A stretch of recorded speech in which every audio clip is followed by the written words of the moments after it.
que há muitas histórias contadas em cima sobre o Concílio de Nicéia, e isso já começa na antiguidade mesmo, na antiguidade não, né, mas no período medieval ali tem um documento do nono século, um texto, um livro que fala sobre os vários concílios que aconteceram até aquele ponto da história do cristianismo, e nele já tem umas fábulas, né, umas lendas sobre o Concílio de Nicéia, e uma delas que é muito interessante que eu vou contar aqui. E outro tema que a gente vai falar nessa live é sobre outros concílios também, né? Muita gente perguntou, pediu para fazer vídeo sobre outros concílios, a gente pode fazer depois, mas já dá para antecipar aqui pelo menos os primeiros grandes concílios ecumênicos, né, da Igreja, depois de Nicéia, né, Nicéia e mais três, pelo menos, que acontecem até o século V. A gente já pode antecipar um pouquinho sobre eles aqui. Então, qual que é esse mito, né, que já surge no século IX? No século IX, tem um texto chamado Sinodicum Vetus, que é um livro que compila, como eu disse, a história de o que aconteceu em vários concílios ecumênicos que aconteceram até aquele ponto da história. E quando ele vai falar sobre o Concílio de Nicéia, ele diz que os livros canônicos e os livros apócrifos, aqueles que deveriam de fato fazer parte da lista da Bíblia e aqueles que deveriam ser colocados separado, fora da Bíblia, essa lista foi definida no Concílio de Nicéia, isso no século IX, né? 500 anos depois do concílio. Como eu disse lá no vídeo, os próprios documentos do período dizem que não dizem nada sobre isso. E alguém poderia até dizer assim, ah, bom, mas pode ser que estão escondendo essa informação para falar que não aconteceu em Nicéia. Mas isso não faria sentido porque isso é discutido abertamente em relação a outros concílios ainda na antiguidade, como o concílio de Cartago e tal, né? Dizer que um concílio estava definindo quais os livros entrariam ou ficariam de fora da lista da Bíblia não era algo que seria considerado conspiratório, uma manipulação ou coisa do tipo na época. Isso era uma coisa que estava sendo discutida abertamente. Mas esse texto do nono século atribui ao Concílio de Nicéia essa questão da escolha dos livros. E o que ela diz sobre essa escolha dos livros é o seguinte, que os livros que foram colocados, todos os livros que foram colocados para consideração de se deveriam estar dentro ou fora da regra, né, da régua de livros a serem lidos, né, do cânon, foram colocados em cima de um altar de um templo, e aqueles que ficaram embaixo foram os apócrifos, e os que foram colocados em cima seriam os canônicos. E isso, claro, né, com Deus guiando o processo, né, não é uma coisa do acaso, submetido ao acaso. O que o texto diz, inclusive, é o seguinte, e aqui eu cito diretamente, né? Na verdade, uma tradução, claro. Ele diz o seguinte: os livros canônicos e apócrifos foram distinguidos da seguinte maneira: na casa de Deus, os livros foram colocados junto ao altar sagrado. Então o concílio pediu ao Senhor, em oração, que as obras inspiradas fossem encontradas no topo e as espúrias na parte inferior. E aí isso é interpretado tanto quanto os livros mais embaixo da pilha seriam os espúrios e os no topo os canônicos, ou os livros que caíram do altar e foram para o chão eram os espúrios, e os que sobreviveram, que ficaram, se conservaram em cima do altar, eram os livros canônicos. Obviamente é uma história lendária, né? Tem todas as características de uma lenda mesmo, e não é uma história contra o concílio, pelo contrário, é uma história que quer dizer que Deus mesmo escolheu, por meio desse ato assim miraculoso, quais seriam os livros que ficariam na Bíblia e quais ficariam do lado de fora. De novo, né, essa é uma história de 500 anos depois que o concílio aconteceu, nada nem remotamente parecido com isso é dito antes, apesar de a gente ter várias fontes sobre o concílio de Nicéia, como eu disse lá no vídeo, então, assim, evidentemente é uma lenda. Mas para dizer, né, que desde a antiguidade já existia esse tipo de texto atribuindo ao Concílio de Nicéia, a antiguidade não, né, do período medieval, já existiam textos atribuindo a escolha dos livros ao Concílio de Nicéia, e Voltaire, no século XVIII, vai trazer isso de volta, né? Vai ler esse livro e vai já virar um pouco a história para um sentido negativo, de que vai tirar Deus da jogada, né? E imaginar que no Concílio de Nicéia os livros foram jogados aleatoriamente no altar, os que caíram ficaram de fora e os em cima ficaram dentro da Bíblia, né? Aí já é um comentário mais crítico à decisão humana do que seria sagrado e o que não seria sagrado por meio de um acaso, um jogo de sortes, né? E depois vários outros autores posteriores aí ao Voltaire vão também trazer essa história para argumentar contra a sacralidade das igrejas tradicionais, né, de forma geral. Então é essa a história, né? Essa história acontece, como eu disse, num século, ela é contada pela primeira vez num texto do século IX, que é o Sinódicon Vetus. E aí teve um superchat aqui do Rodolfo.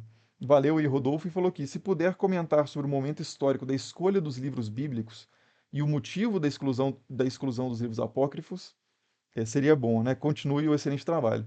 Valeu, Rodolfo.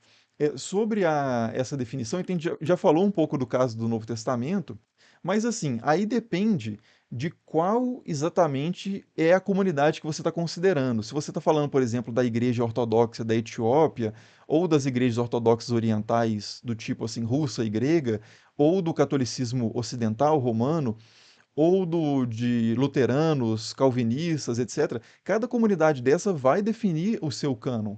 Então, dizer assim, qual que é o momento em que os livros bíblicos foram escolhidos, depende para quem, né? E mesmo assim, mesmo se a gente pegar no catolicismo ocidental, romano, essa lista de livros sofre variações. Então, a lista dos livros bíblicos é definida várias vezes ao longo da história. Não é um momento que chegam, definem de uma vez por todas e não se fala mais nisso. Não, o Atanásio, por exemplo, colocou essa lista de livros, mas a gente sabe por manuscritos, por exemplo, como o Codex Vaticanus, o Codex Sinaíticos e o Codex Alexandrinos, que são manuscritos ali do século IV, V, depois de Cristo, sempre depois de Cristo, né? Esses manuscritos trazem livros como, por exemplo, primeiro, segundo, terceiro e até quarto Macabeus, por exemplo, em alguns casos. Trazem o Salmo 151, que a gente não sabe se o Atanásio está considerando ou não, porque ele fala assim, os Salmos, o livro de Salmos faz parte da lista, mas quais os Salmos estão inclusos ali? O Salmo 151 está presente, que é considerado geralmente como um outro livro, né? Que mais, né? A carta de Jeremias, o Atanásio cita aqui, está de fora de algum desses códex. E por aí vai, né? Então, assim, a gente sabe que diversas Bíblias foram produzidas, e essas diversas Bíblias, mesmo dentro de um mesmo espaço, que é a Europa, marcada ali pelo catolicismo que vai se desenvolver aí na linha de Nicéia, Constantinopla, etc., mesmo as Bíblias produzidas nesse contexto têm divergências de livros. Então, assim, a ideia de uma lista muito fechada e que precisa ser perfeitamente fechada e nada pode entrar e sair, nenhuma alteração pode acontecer, é algo muito próprio, se torna muito mais forte no período das reformas, principalmente, em que há uma disputa sobre qual a voz final sobre esse tipo de pergunta, e aí os protestantes vão definir isso muito concretamente de uma forma, por exemplo, na Confissão de Westminster, no caso dos presbiterianos, e os católicos vão definir isso de forma muito forte, pela primeira vez como um artigo de fé, quais são exatamente os livros do cânon, no Concílio de Trento. Então isso já está nos anos 1500, né? 1500 e tanto, 1517, aí no caso as reformas ali, pelo menos a partir de Lutero, a gente conta ali a partir de 1517, mesmo tem movimentos anteriores, logicamente, né? E Trento é em meados ali do século XVI. Mas isso não significa que não tivessem listas antes. Mas esses são períodos muito fortes de uma definição mais definitiva, menos aberta. E até hoje, para algumas comunidades, como as igrejas ortodoxas orientais, a igreja ortodoxa etíope mesmo, eles têm uma noção de cânon diferente, mais aberta. Então, assim, você encontra bíblias etíopes que têm livros diferentes. Diferentes comunidades da igreja ortodoxa etíope têm livros diferentes. Então, a noção de cânon para eles é outra noção.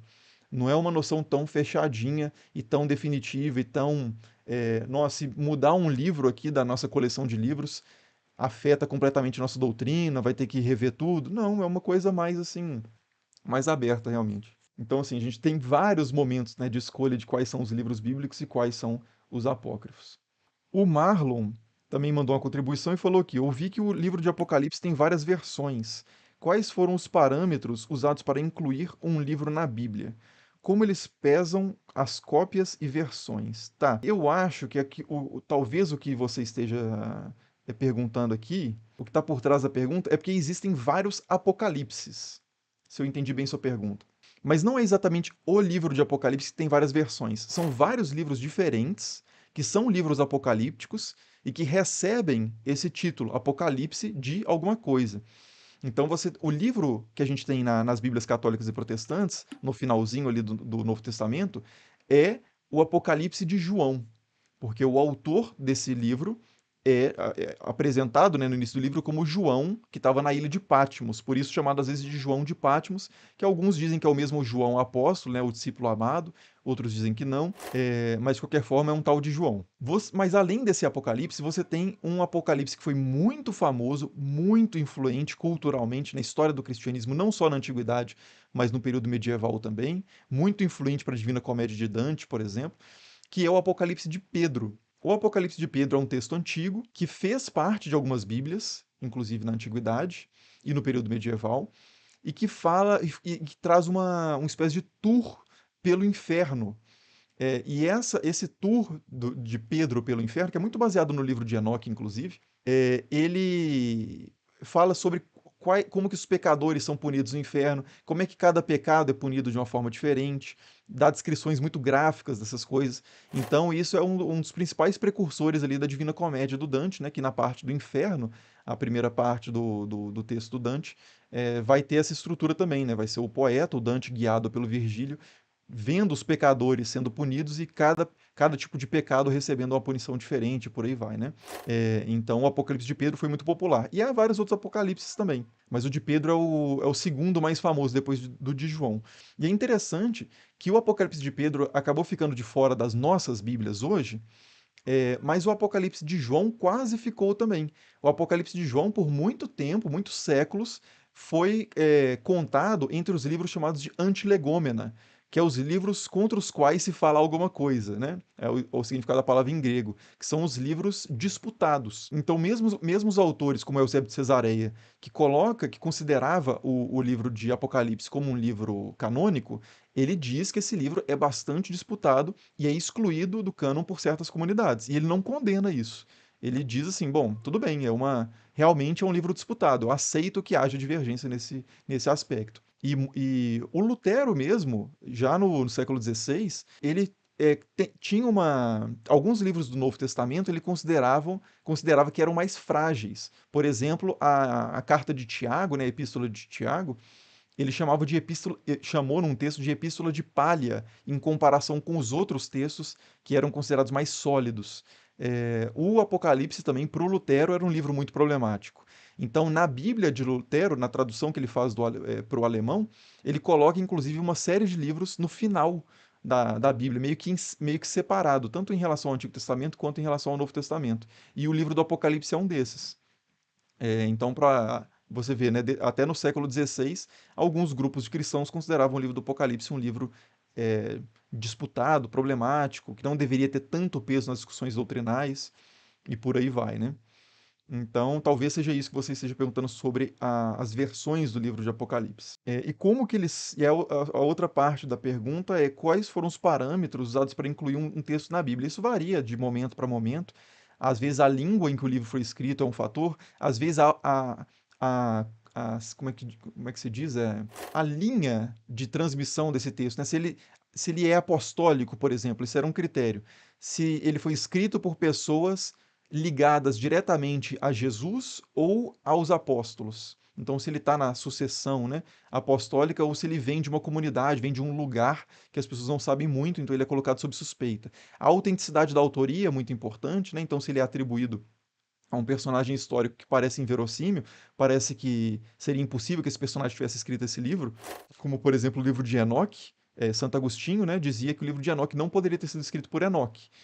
Então, ele exclui o livro de Enoque da consideração de entrar no cânon.